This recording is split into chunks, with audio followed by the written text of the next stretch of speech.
Welcome to As I Live and Grieve, a podcast that tells the truth about how hard this is. We're glad you joined us today. We know how hard it is to lose someone you love and how well-intentioned friends and family try so hard to comfort us. We created this podcast to provide you with comfort, knowledge, and support. We are grief advocates, not professionals, not licensed therapists. We are you. Hello, everyone. Thanks for coming back again and listening to Stephanie and I and our guest. Our guest today is Dawn Murphy, and I'm so excited to have run across Dawn. You know, I always tell you how I find people, and usually I find them through my best friends, Google and Amazon, and Dawn is no different. So, Dawn, it is so great to have you with us today. Before we go too far, would you please give our listeners just a bit of your background, please? Sure. But first, thank you for inviting me to your podcast. I'm happy to You're be here. welcome. I got to say, though, I was more than just a little bit nervous when I received your invitation. Yeah, as an accountant, I am not used to speaking with a group of people without a slew of spreadsheets laid out in front of me. I understand. So, yeah, because numbers make sense to me. They work for me. Grief is really complicated and really messy sometimes. So, yes, easier to talk about the numbers than that. Right. I read your book, and the title is Good Grief, Trekking the Wilderness of Loss. I was captivated, I have to tell you. Now, I'm a wordsmith. I'm a writer. I love to read. I love to have written. But I want to know more about your choice of words for the title, especially trekking and wilderness, because those have such specific meanings. So why did you choose those words? Wilderness, that was a simple one, but Yeah. my grief just felt so wild. And it was like I had been dropped into this dark and spooky forest, and I had no idea which way to go. I just felt like I was wandering around in this wilderness, just hopelessly lost. Right. But the hiking part of it, hiking came to represent to me just how drastically my life had changed and how much I had lost, because John and I used to do a lot of hiking. Every weekend we'd throw our gear into the camping van and head off into the backcountry of the county. And sometimes we'd camp, but a lot of days we would just spend the whole day out exploring some new peak or some new remote area, or hiking the trails that we loved so much. And I just loved hiking, and it just fed my soul. Yeah, I just taking a step onto a dirt trail, I just felt like was flooded with this sense of peace and freedom. When Right. John died, though, I couldn't hike anymore. It was mentally and emotionally, I was unable to do it. That thing triggered so much emotion in me that instead of that sense of peace that I always felt, I would just be filled with despair while I was hiking. So Right. I stopped doing it, but also because physically I couldn't do it anymore. I have no idea what this is all about, but grief is really exhausting. And it's like I call it an energy vampire. It just sucks all my energy. And Yep. I didn't have the physical ability to go hiking anymore. But by the time I got to the end of this book, by the time I finished writing it, I knew exactly what I had to do to start to heal. I had to find my way back to the hiking trails. So how it kind of came together as the title. It was two things. One, I felt like I was lost in this wilderness, but two, I knew that I had to get back to the hiking trails if I was going to heal. Yeah. And actually, it's those two words that really drew me to your book. Wilderness, exactly as you described it. If I close my eyes and I think of the word wilderness, I think almost of a desert, with nothing in sight, maybe an occasional piece of tumbleweed or something, but there's just nothing. Yeah. Nothing for sustenance, nothing to save me. It's all up to me. So that's how wilderness spoke to me. And trekking to me is more than hiking. To me, hiking is just kind of a casual walk through the woods and everything. Not that I do that, but that's what it means to me. But trekking to me means you've got that 75-pound backpack on and you've got boots and the trail is rocky and bumpy and hardly marked at all. You hardly even know it's a path. That to me is the trekking part.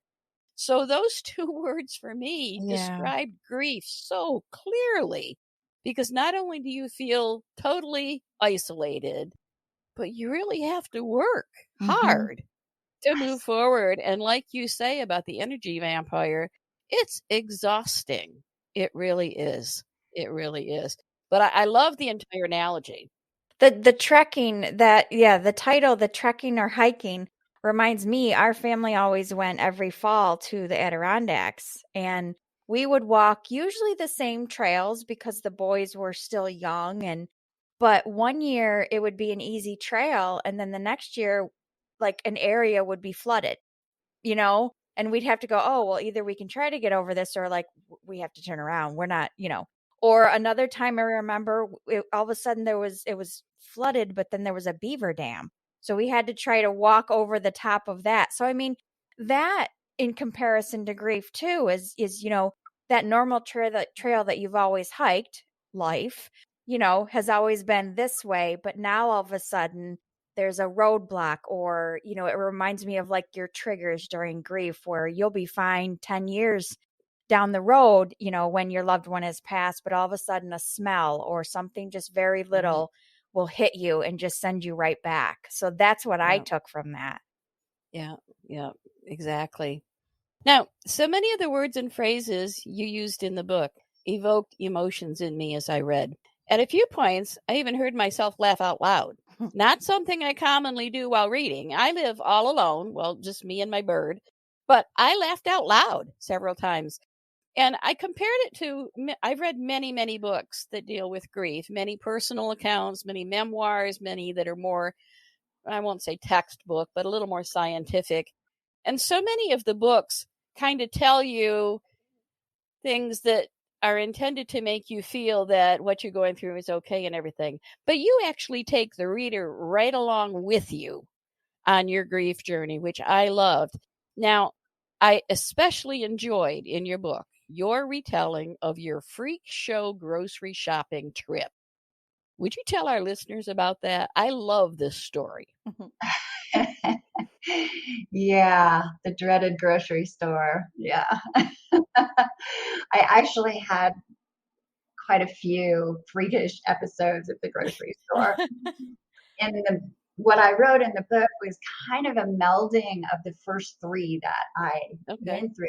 So the first time I went out, I went to this little produce market down the road, and it's also a Middle Eastern market. John and I loved to go there. That was our store of choice. We'd spend a lot of time in there just looking at everything on the shelves and we had to figure out what was in those things because there were only pictures that we knew, and because everything else was in Arabic. So, so anyway, so that was, I decided to go there. It's small. I thought, okay, I can handle this. It's not so big and overwhelming. So I walked in there and I immediately went to the cheese counter. They had a beautiful cheese counter. You could find 8 different kinds of feta cheese there. Oh, wow. So I go to the cheese counter. I asked for a 1/4 pound of Bulgarian feta. And by the time she handed it to me, I just burst into tears. I was standing there holding this pink bag full of feta cheese, just sobbing. And I didn't know what to do. All I could do was pay and run out of the store, get back in my car. So I went home, made a plan. I thought, okay, well, I really need some groceries. So the next day I went to another store. It's one of those natural food stores. Okay. Again, I thought, okay, not very crowded, not a lot of people hanging out here. And so I walk in, and first thing I do is I go to the wine section because I was desperately needing a bottle of wine. I understand that. And I was standing there as I was trying to decide what wine to get. My knees just buckled, and I just sat there on the floor and just cried. And I just, happily, I had my sunglasses on. And I just sat there hoping, oh my gosh, I hope nobody wanders over to the wine section to get some wine to go with their organic granola or whatever. So happily, I wasn't in too much trouble there. I got up when I could, put my little basket away, and just bolted home again. I still no groceries. So, and I couldn't go. That day was a shock for me. So I made another plan. I was like, okay, I'm just going to go to the regular grocery store. I'm going to put my sunglasses on in case anything goes sideways. I don't have to worry about bursting out. So I go in there and it was fine. My knees didn't buckle. I had a plan. I knew 3 aisles that I was going to get to, and that was going to be enough. And so I cried a few times while I was in those aisles, but I was able to actually get some groceries into my basket. Mm-hmm. Yeah, it was tough. It's still, in fact, I got in the habit because of that. I always wear my sunglasses into the grocery store now, even if it's dark and rainy outside. I have my sunglasses on, and about a year ago, I had forgotten them. I left them out in the car because it was raining. And when I got to the cashier, she looked at me and she said, I always wondered what you look like behind those. And I was thinking to myself, oh my God, all the employees in there, they must just refer to me as the crazy cat lady with the pink mirror.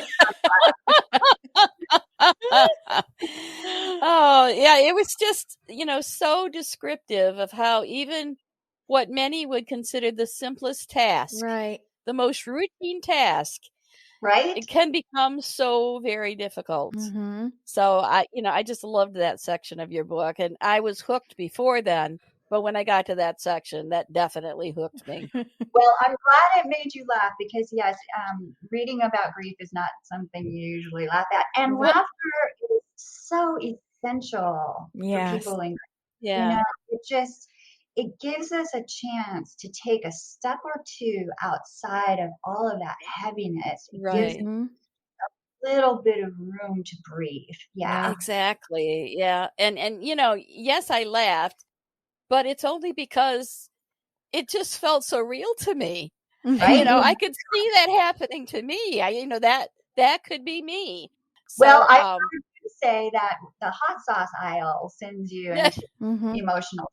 Yeah. Those get me. Yeah. The hot sauce aisles always get me. They make me I don't smile generally go because it down makes them. me think Yeah, of them. So they do make me smile now. At yeah, first they didn't. At first it was, bittersweet. But yeah. now I instantly see a bottle of hot sauce and think Tom, Anyway, it's fascinating, and I love your book, and I love the way that again you take people right along on your grief journey.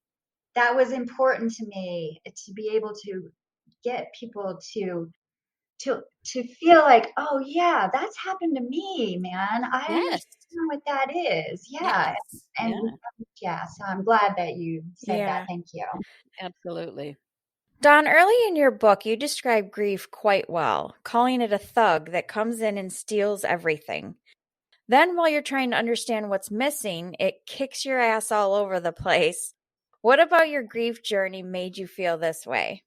I know that was a little graphic in my book description of grief. It was perfect. It was perfect. Right? In my mind, for some reason, death and grief are related, but they're two separate things to me. Right.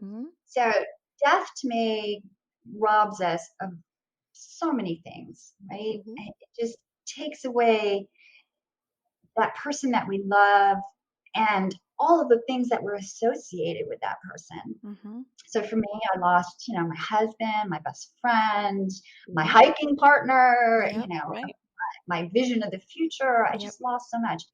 And then grief comes along and gives you this whole different set of problems to add to your stress pile. Right. So I lost my appetite, an unhealthy amount of weight. I lost my laughter. I developed health issues.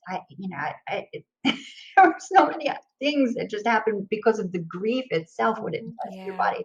And it just felt to me like, oh my gosh, Right. that's just adding insult to injury Mm-hmm. unnecessarily. Hmm. Yeah, so it just felt like it's like somebody coming along and socking you in the stomach after somebody else has already kicked your ass all over the Right. place. Yep. It is. And I usually connect them. My husband died. I'm grieving. To me, it was like automatic. But I love the way you separate them. And when I think about it and kind of break it down, yeah, that is what it feels like. Mhm. Because the death part, I mean, you have this very mechanical routine that you have to go through after the death. You have to decide on the funeral arrangements. You have to go through all of that. You have to do the calling hours, the funeral, write the thank you cards, do this, do that, do this, do all the legal papers and everything. That's the death part of it.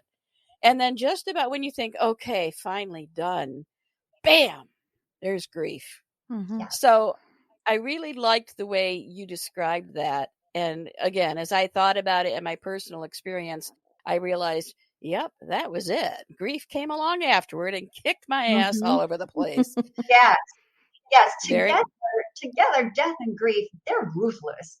Yeah. And mhm, the grief they are. alone is just relentless. It's like you Yes, said, it's just day after day of having to go through all of those it emotional. it Mm-hmm. is indeed. It Mm-hmm. is indeed. There's another section in your book that I thoroughly enjoyed. It relates to journaling. Now, we've had a lot of guests on our show, maybe not a lot, a few. And we've talked about writing, about journaling, and how many therapists recommend it. But in your book, I saw something unique, and it made me stop and really think about it. It's in chapter 9, and I mention that in case somebody else buys your book and wants to go right to the journaling part. It's in chapter 9, everyone, so go buy the book.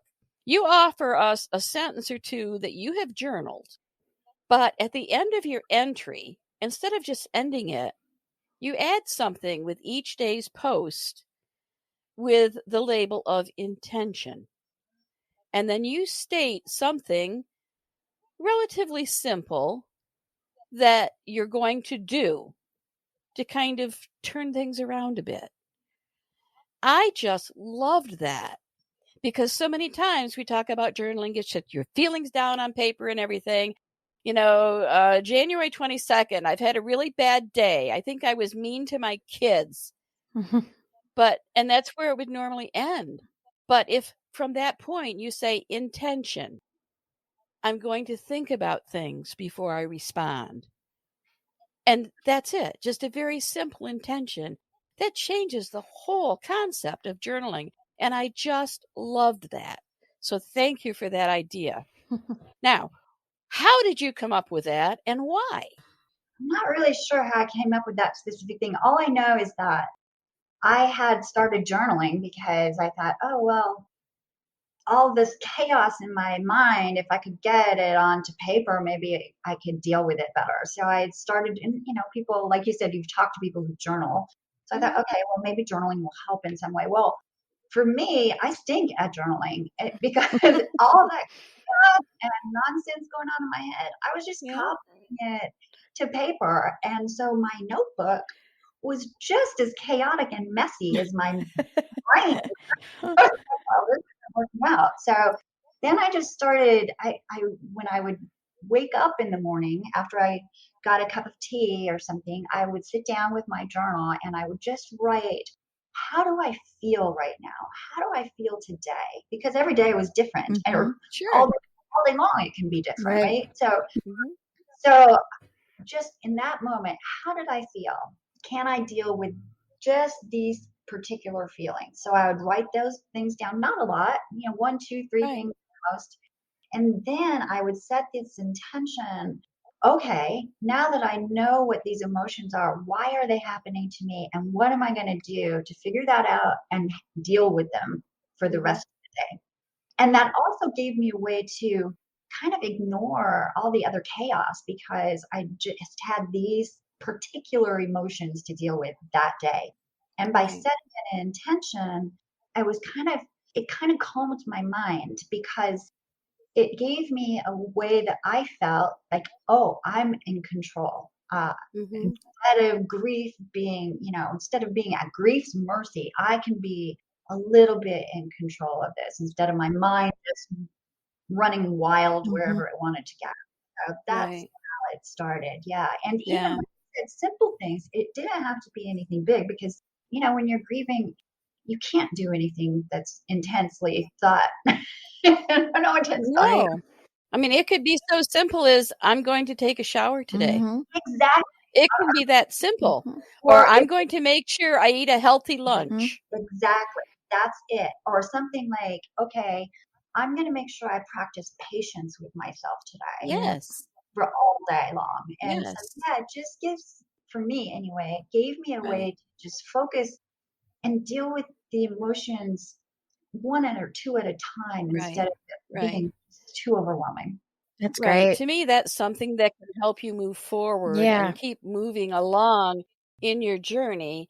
And maybe for people that feel stuck, feel like they're just not getting anywhere, that might even help them little by little. Because even if you do one little thing, at the end of the day, you've got to feel good.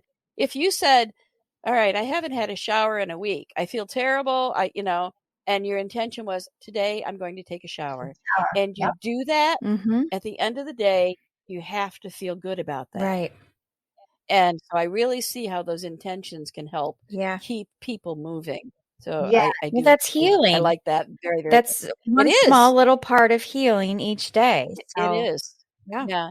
And whether it's grief or whatever you're journaling for or about, I mean, if you have depression, anxiety, whatever it is, if you're stressed because of your job, anything like that, if you can end with an intention, I think that's got great potential. Yep. It helped me, man. On your website, dawnmurphy.net, you offer this thought: we lean into the joy in our memories and the truth in our hearts. These are what keep us from becoming hopelessly lost. They are our true guides in the wilderness. From them, we learn how to sing our song again, and we find our way home. Dawn, have you found your way home yet? Yes. All right. Yay. Yes. But it's been a really long and crooked path for me. It's been 6 years since John died. And, I have found my way back home, but it took me a long time. I wrote this book 2 years after John died, and I was only just beginning to get my legs underneath me again. Yeah, but no, I did because for a lot of things were gifted to me from the universe that helped me along. But there were some things that I did on my own because it's always, an inside job, as they say. You got to figure it out. So for me, and this is natural, I think, whenever you entwine your life so completely with somebody else, if they die, it's so natural for you to feel like part of you is gone too. That's true. So that's what I struggle with most, and that completely marked my journey in grief. I just lost myself. I didn't know who I was anymore. I just could not figure out who I am in a world without my beloved John. How do I exist? So and that's what was such a struggle for me. And then I remember reading Wallace Stegner's memoir, and he said in his memoir, he said, I may not know who I am, but I know where I am from. And those words just resonated with me. So, and I thought about that for a long time. And then I thought, you know what? I just started leaning into my joyful memories, the love in my heart. And once I started doing that, I got a sense of myself again. And I learned how to start living my life again. So and then I found what I call my way home. Because I found that sense of me again. And then I was able to move forward and because before I just couldn't go anywhere. I didn't know Right. anything that was going Right. on. Yeah. So, Yeah. and there are still days when I find myself back in that dark and spooky Sure. forest. Yep. Sure.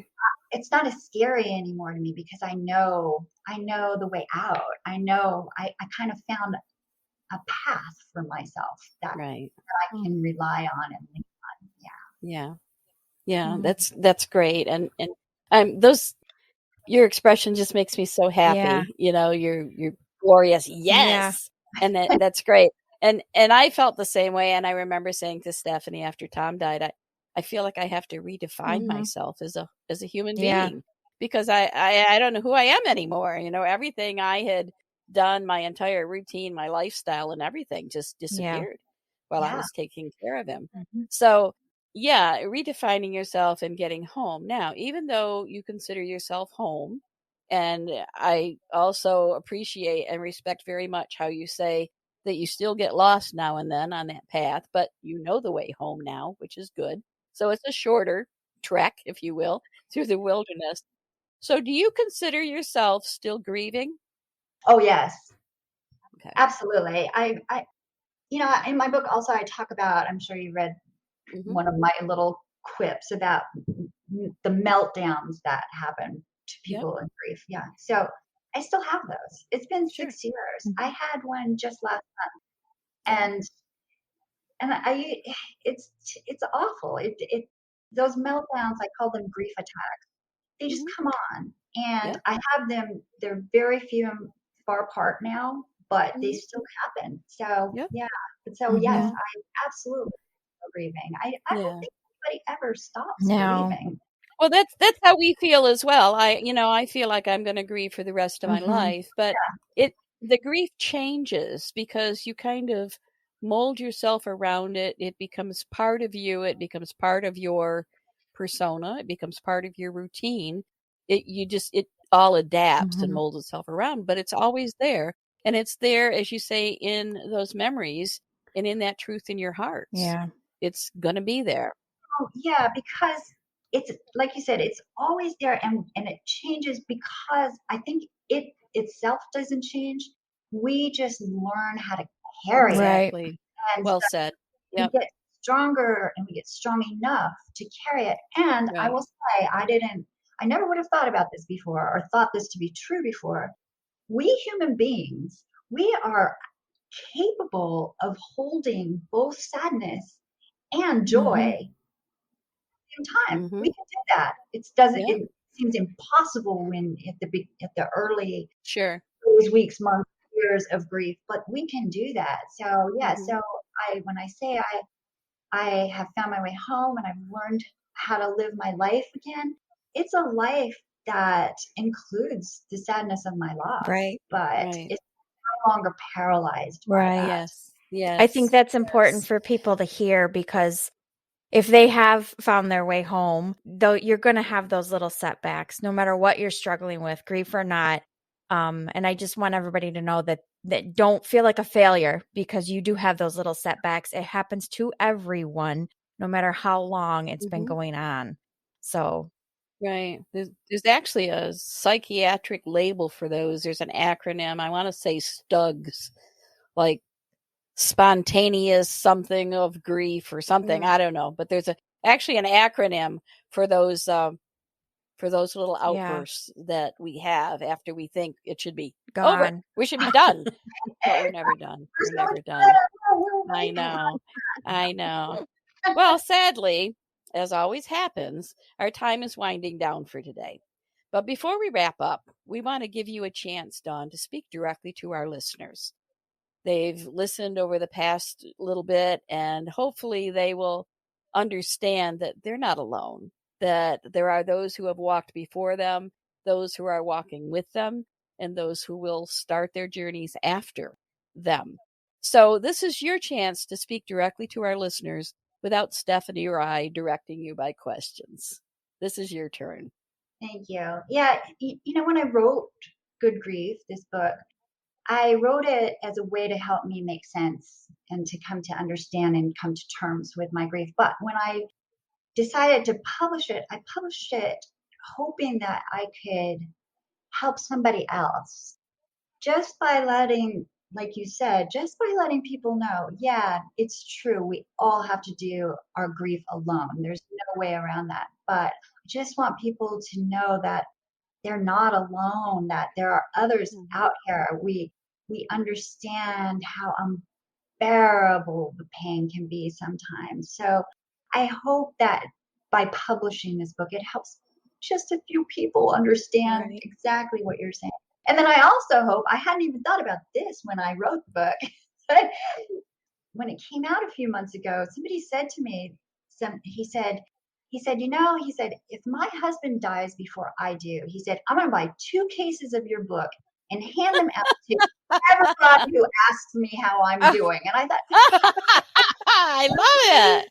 Brilliant idea. That way, what a great idea. Understand what he's going through. Yeah. And that's not fodder in the book. It might give somebody a jumping off point to actually have a conversation about grief. Yes, that exactly. makes sense, because it's just, grief is surrounded by all this awkwardness because people don't know what to say. It's just, yeah.